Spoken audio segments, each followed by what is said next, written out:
te desrespeita, distorce suas palavras, questiona sua integridade, talvez até traia sua confiança.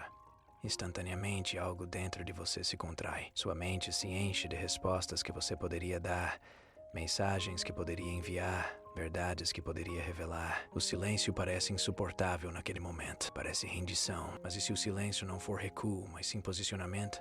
E se não dizer nada não for fraqueza, mas sim precisão? Os antigos estoicos compreendiam algo que a cultura moderna muitas vezes esquece. Nem toda batalha merece sua voz. Nem toda ofensa exige uma resposta, e nem toda injustiça se resolve com confrontos. Marco Aurélio, escrevendo em particular para si mesmo, lembrava-se repetidamente de que o autocontrole começa com a moderação. Quem controla suas reações controla o resultado. Quando alguém te provoca, as palavras dessa pessoa raramente visam a verdade, visam o efeito. Elas querem ver uma reação sua, querem ver você mudar de postura, reagir, se defender, explicar. Porque no momento em que você faz isso, a atenção se desvia do comportamento dela e se concentra na sua resposta. Essa é a armadilha. Sua reação se torna o foco da história e as ações dela ficam em segundo plano. O silêncio interrompe esse padrão. Ele tira o oxigênio da fogueira. Quando o insulto fica sem resposta, ele perde força.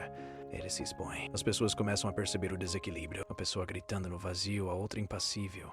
De repente, a dinâmica de poder se inverte não porque você atacou, mas porque você não atacou. A raiva é especialmente perigosa aqui. A raiva dá a sensação de clareza, mas é distorção. Na raiva, a mente se estreita. A necessidade de aliviar a pressão se sobrepõe ao julgamento. Sêneca alertou que a raiva é uma forma de loucura temporária, e a ciência moderna concorda. Quando as emoções se intensificam, a parte racional do cérebro se aquieta.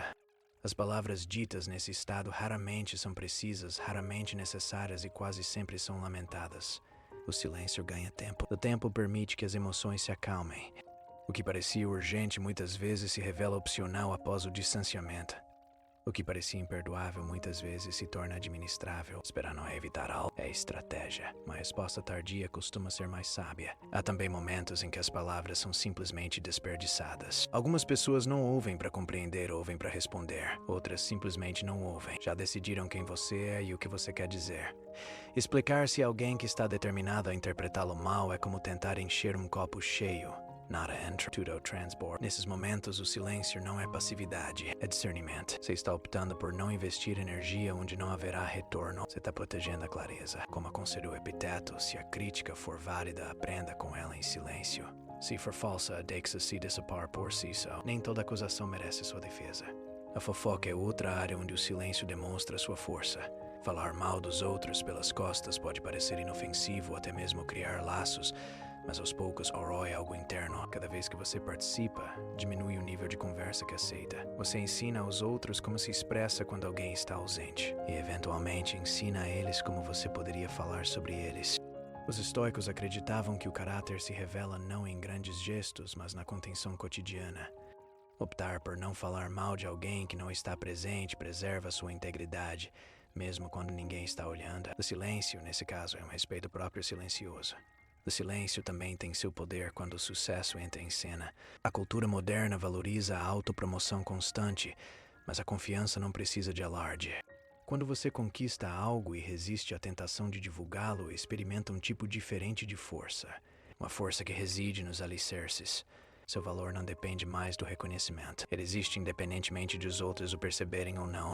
A história está repleta de líderes cuja discrição os elevou para além de suas vitórias.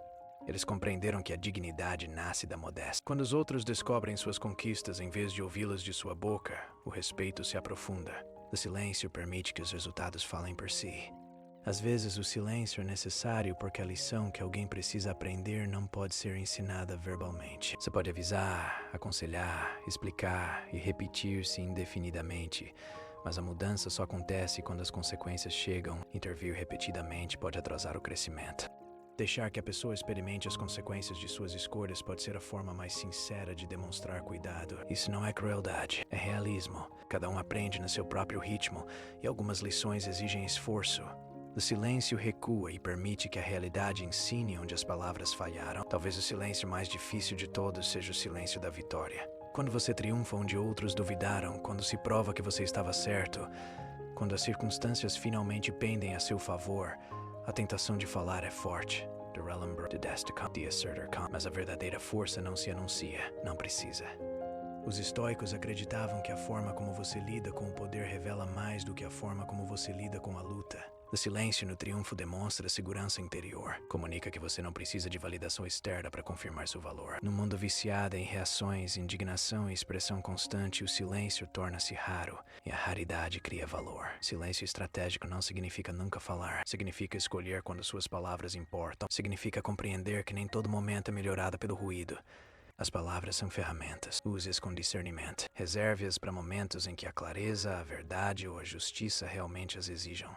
Deixe que o silêncio cuide do resto. Porque, às vezes, a resposta mais poderosa não é uma frase, nem uma defesa, nem uma confrontação, mas sim uma recusa serena em participar. E nessa recusa você mantém sua dignidade intacta, sua mente lúcida e seu poder exatamente onde ele deve estar.